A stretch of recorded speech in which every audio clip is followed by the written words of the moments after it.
Pengenalan buku pendek berikut membincangkan dua aspek akhlak mulia, kesederhanaan dan kesucian. Melaksanakan pelajaran yang dibincangkan akan membantu seorang Muslim mencapai akhlak mulia. Menurut hadis yang terdapat dalam Jami' at-Tirmizi, nombor 2003, Nabi Muhammad SAW telah menasihati bahawa perkara yang paling berat dalam timbangan hari kiamat ialah akhlak mulia. Ia adalah salah satu sifat Nabi Muhammad SAW yang dipuji oleh Allah Ta'ala dalam surah 68 Al-Qalam, ayat 4 Al-Quran. Dan sesungguhnya kamu mempunyai akhlak yang agung.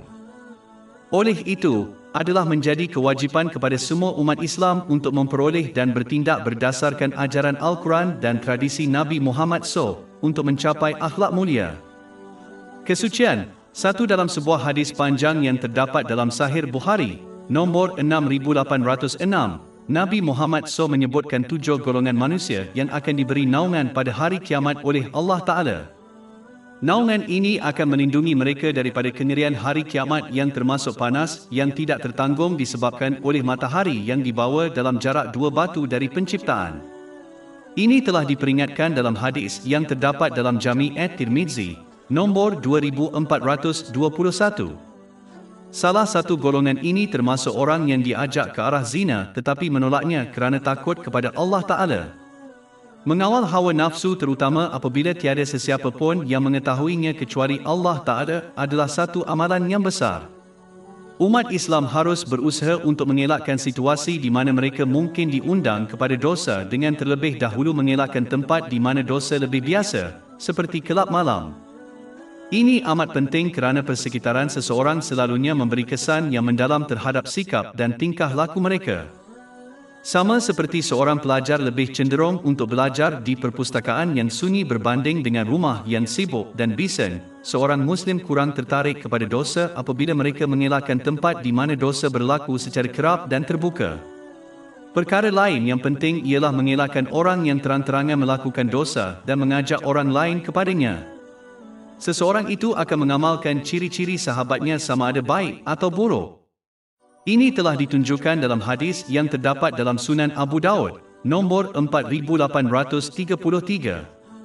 Umat Islam bukan sahaja harus memastikan mereka mendampingi orang yang baik tetapi juga menggalakkan tanggungan mereka, seperti anak-anak mereka, untuk melakukan perkara yang sama. Jika umat Islam benar-benar menumpukan perhatian kepada perkara ini, ia akan mengurangkan jumlah belia yang terlibat dalam kumpulan samseng dan jenayah secara mendadak. Surah 43 Az-Zukhruf, ayat 67. Teman-teman karib pada hari itu menjadi musuh bagi sebagian yang lain, kecuali orang-orang yang bertakwa. Kesucian, 2. Dalam hadis yang terdapat dalam Sahih Bukhari, nombor 6474, Nabi Muhammad SAW telah menjamin syurga bagi orang yang menjaga mulut dan kemaluannya. Aspek kedua dari hadis utama yang sedang dibincangkan menasihatkan umat Islam untuk menjaga makna kesucian mereka, mengelakkan hubungan yang haram. Seorang Muslim telah diberi jalan untuk mencapainya iaitu perkahwinan. Jika seorang Muslim tidak berada dalam kedudukan yang betul untuk berkahwin, seperti dari segi keuangan, maka mereka hendaklah kerap berpuasa kerana ini mengurangkan keinginan badan. Ini telah dinasihatkan dalam hadis yang terdapat dalam Sahih Bukhari, nombor 1905. Akhirnya, kerana kedua-dua aspek ini digabungkan membawa kepada syurga, skim sebab mengapa berkahwin telah dilabelkan menyempurnakan separuh daripada iman seseorang dalam hadis yang terdapat dalam Al-Mujam Al-Awsat, nombor 992. Kesucian 3 ini dikaitkan dengan surah 25 Al-Furqan, ayat 68. Dan janganlah kamu melakukan persetubuhan yang haram. Dan barang siapa yang berbuat demikian, niscaya dia akan mendapat hukuman. Hamba-hamba Allah yang sebenar, yang maha tinggi, menjauhi segala bentuk hubungan yang haram. Fakta bahawa zina telah diletakkan di sebelah syirik dan membunuh orang yang tidak bersalah dalam ayat ini menunjukkan keterukannya. Umat Islam harus mengambil langkah berjaga-jaga agar tidak tergoda untuk melakukan hubungan yang tidak sah. Pertama, mereka harus belajar untuk menundukkan pandangan mereka. Ini tidak bermakna seseorang itu harus sentiasa merenung kasut mereka, tetapi ini bermakna mereka harus mengelak daripada melihat sekeliling yang tidak perlu, terutamanya di tempat awam. Mereka harus mengelak daripada merenung orang lain dan mengekalkan rasa hormat terhadap jantina yang bertentangan. Sama seperti seorang Muslim tidak suka seseorang merenung kakak atau anak perempuan mereka, mereka tidak boleh merenung saudara perempuan dan anak perempuan orang lain. Bab 24 ayat 30. Katakanlah kepada laki-laki yang beriman, supaya mereka mengurangi pandangan mereka dan memelihara kemaluan mereka. Yang demikian itu lebih suci bagi mereka. Seboleh-bolehnya seorang Muslim harus mengelak daripada menghabiskan masa bersendirian dengan jantina yang bertentangan melainkan mereka mempunyai pertalian yang melarang perkahwinan. Ini telah dinasihatkan oleh Nabi Muhammad SAW dalam sebuah hadis yang terdapat dalam Sahih Bukhari, nombor 1862. Umat Islam hendaklah berpakaian dan berkelakuan sopan. Berpakaian sopan mengelak daripada menarik pandangan orang yang tidak dikenali dan berkelakuan sederhana menghalang seseorang daripada mengambil langkah awal yang boleh membawa kepada perhubungan yang menyalahi undang-undang seperti bercakap secara tidak wajar dengan lawan jenis. Memahami nikmat mengelakkan perhubungan haram adalah satu lagi cara untuk melindungi diri daripadanya. Sebagai contoh, Nabi Muhammad SAW telah menjamin syurga bagi orang yang menjaga lidah dan kemaluannya. Ini ditegaskan dalam sebuah hadis yang terdapat dalam Jami' at-Tirmizi, nombor 2408. Takut hukuman terlibat dalam hubungan haram juga akan membantu orang Islam untuk mengelakkannya. Contohnya, iman akan terkeluar daripada orang yang melakukan zina. Ini ditegaskan dalam sebuah hadis yang terdapat dalam Sunan Abu Daud, nombor 4690. Pada hakikatnya, seorang Muslim tidak memerlukan hubungan yang tidak sah kerana Islam menetapkan perkahwinan. Mereka yang tidak mampu berkahwin hendaklah kerap berpuasa kerana ini juga membantu mengawal nafsu dan perbuatan. Ini telah dinasihatkan dalam hadis yang terdapat dalam Sahih Muslim, nombor 3398. Kesucian 4 saya mempunyai pemikiran yang saya ingin kongsikan. Allah Subhanahu wa Ta'ala menganjurkan pernikahan dan mengharamkan hubungan yang haram. Apabila pasangan tidak benar-benar berbakti antara satu sama lain, seperti pasangan suami isteri, maka apa-apa kesukaran sebenar yang mereka hadapi akan membawa kepada tekanan emosi yang lebih kepada pasangan itu, kerana mereka gagal untuk menyokong satu sama lain dengan betul. Masuk dan keluar daripada pelbagai perhubungan sepanjang hidup seseorang sudah pasti memberi kesan buruk kepada kesihatan mental mereka. Tidak hairanlah mereka yang berpisah dengan teman lelaki / teman wanita sering berakhir dengan kaunseling. Mereka akhirnya mengalami gangguan mental, seperti kemurungan, lebih daripada mereka yang mengelakkan hubungan ini. Dalam hubungan santai, pasangan itu selalunya tidak berada pada panjang gelombang yang sama. Maknanya, salah seorang daripada mereka sentiasa memandang serius perhubungan itu, seperti berhasrat untuk berdamai dengan teman lelaki / teman wanita, sedangkan seorang lagi tidak merasakan perkara yang sama. Apabila perbezaan sikap ini akhirnya merebak ke permukaan, ia sering membawa kepada trauma emosi yang berpanjangan kepada orang yang menganggap hubungan itu lebih serius. Manakala, pasangan suami isteri dari langkah pertama adalah pada panjang gelombang yang sama, berkenaan dengan komitmen jangka panjang mereka antara satu sama lain. Sepasang suami isteri berbakti antara satu sama lain dalam setiap situasi, sama ada mereka menghadapi situasi yang dirancang atau tidak dirancang, seperti mempunyai anak. Sikap ini sangat jarang ditemui dalam kalangan pasangan biasa. Mempunyai hubungan dengan orang lain juga menipu seseorang untuk mempercayai bahawa mereka benar-benar mengenali pasangan mereka dan jadi jika mereka berkahwin mereka sering mengadu tentang pasangan mereka berubah selepas berkahwin. Dalam kebanyakan kes, mereka tidak berubah. Perkara yang berubah adalah tanggungjawab dan tekanan hubungan mereka. Isu ini sering membawa kepada isu perkahwinan bagi pasangan yang menjalin hubungan sebelum perkahwinan mereka. Walaupun mereka tinggal bersama sebelum berkahwin, isu yang sama akan berlaku. Di samping itu, bukan rahsia lagi bahawa apabila seseorang menghadapi masalah dengan teman lelaki / teman wanita mereka, betapa teruknya ia mempengaruhi setiap aspek kehidupan mereka. Contohnya, ramai anak muda tercicir dari kolej / universiti semata-mata kerana tidak dapat berjumpa dengan bekas pasangan di sana setiap hari. Memandangkan perkahwinan adalah hubungan dan komitmen yang mendalam antara dua orang, mereka kurang berkemungkinan berpisah kerana isu kecil yang sama pasangan biasa putus cinta. Di samping itu, mana-mana kanak-kanak yang dilahirkan secara tidak sengaja daripada perhubungan itu akan memberi tekanan lanjut pada hubungan mereka, yang sering mengakibatkan mereka berpisah, kerana mereka tidak mahu berkongsi tanggungjawab membesarkan anak. Ini mewujudkan rumah tangga yang rosak untuk kanak-kanak membesar di mana mereka tidak mendapat sokongan dan pengawasan kedua ibu bapa, yang sering membawa masalah kepada semua orang. Adalah fakta yang jelas bahawa majoriti belia yang terlibat dalam jenayah dan kumpulan Samsung dan kanak-kanak yang diurus oleh pemangsa seksual berasal dari keluarga yang berpecah belah. Membesarkan anak dengan betul apabila seseorang mengidamkan anak adalah amat sukar, maka bolehkah kita bayangkan tekanan emosi membesarkan anak dengan betul apabila ibu bapa tidak mahu mempunyai anak itu pada mulanya?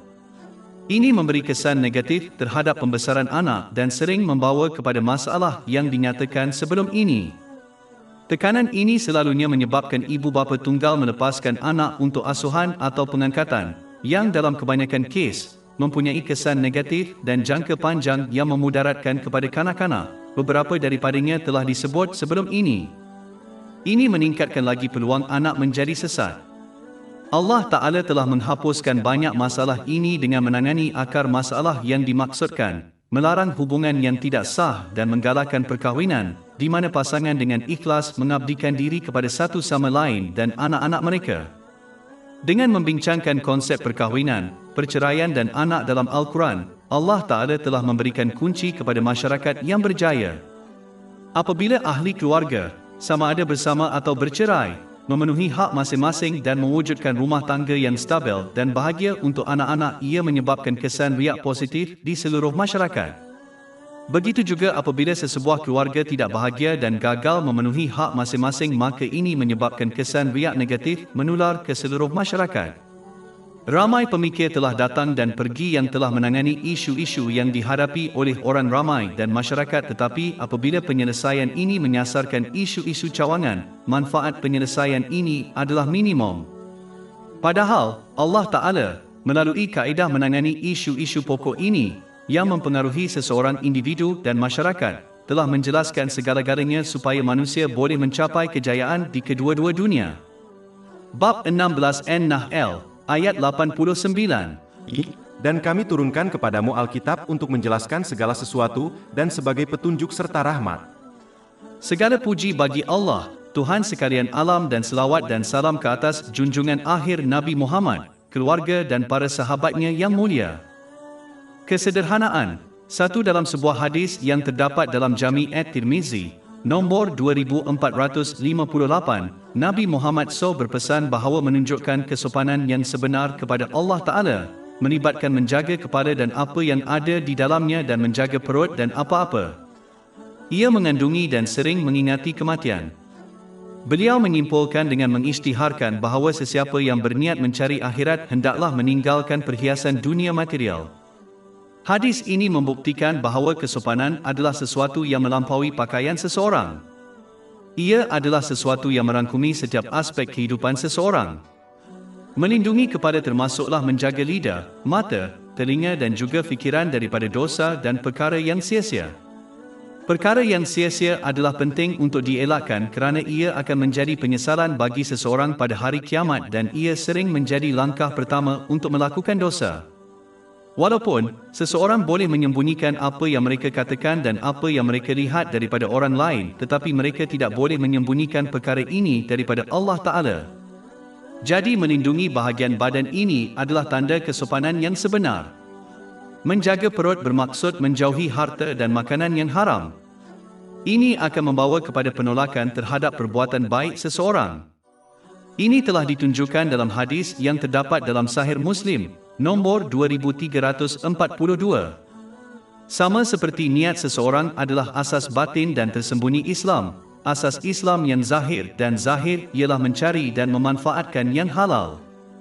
Kesederhanaan kepada Allah Ta'ala juga termasuk mengingati kematian dengan kerap. Mengingati kematian adalah penting kerana ia mendorong seseorang untuk ikhlas mentaati Allah yang Maha Agung dan menjauhkan diri daripada maksiat, kerana seseorang tidak pernah pasti bila mereka akan menemui kematian. Ia mengingatkan seseorang bahawa dunia ini bukanlah rumah kekal mereka dan mereka pasti akan berpindah darinya.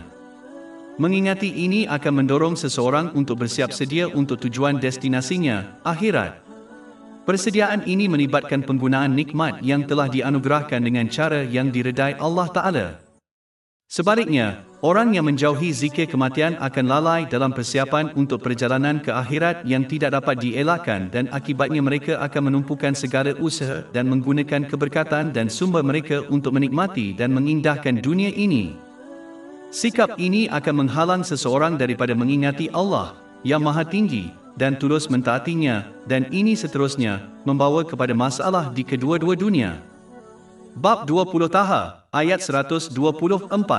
Dan barang siapa yang berpaling dari peringatanku, maka sesungguhnya baginya penghidupan yang sempit, dan kami akan mengumpulkannya pada hari kiamat dalam keadaan buta. Akhirnya, kesederhanaan terhadap Allah Ta'ala, termasuk mengutamakan akhirat daripada kelebihan dunia material ini. Penting untuk diperhatikan, ini termasuk mengambil dari dunia material untuk memenuhi keperluan seseorang dan keperluan tanggungan mereka tanpa pembaziran, keterlaluan atau pemborosan, kerana ini tidak disukai oleh Allah Ta'ala. Surah 7 Al-A'raf, ayat 31. Dan makan dan minum, tetapi jangan berlebihan. Sesungguhnya dia tidak menyukai orang-orang yang berlebih-lebihan. Mengutamakan akhirat juga melibatkan penggunaan nikmat yang telah dikurniakan dengan cara yang diredai Allah Ta'ala, bukannya untuk memuaskan keinginan seseorang. Orang yang bersikap demikian akan memperoleh ketenangan dan kejayaan di dunia dan di akhirat. Oleh itu, kejayaan dan keamanan ini hanya diperoleh dengan mengutamakan akhirat daripada menikmati aspek dunia material yang tidak perlu. Bab 16 An-Nahl, ayat 97. Barang siapa yang mengerjakan amal saleh, baik laki-laki maupun perempuan dalam keadaan beriman, maka sesungguhnya akan kami berikan kepadanya kehidupan yang baik, dan sesungguhnya akan kami beri balasan kepada mereka dengan pahala yang lebih baik dari apa yang telah mereka kerjakan.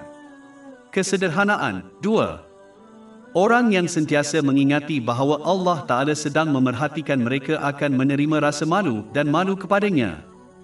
Mengingati nikmat Allah yang tidak terhitung jumlahnya, sementara seseorang tetap kufur akan mendorong mereka untuk bersikap rendah hati kepada Allah Ta'ala.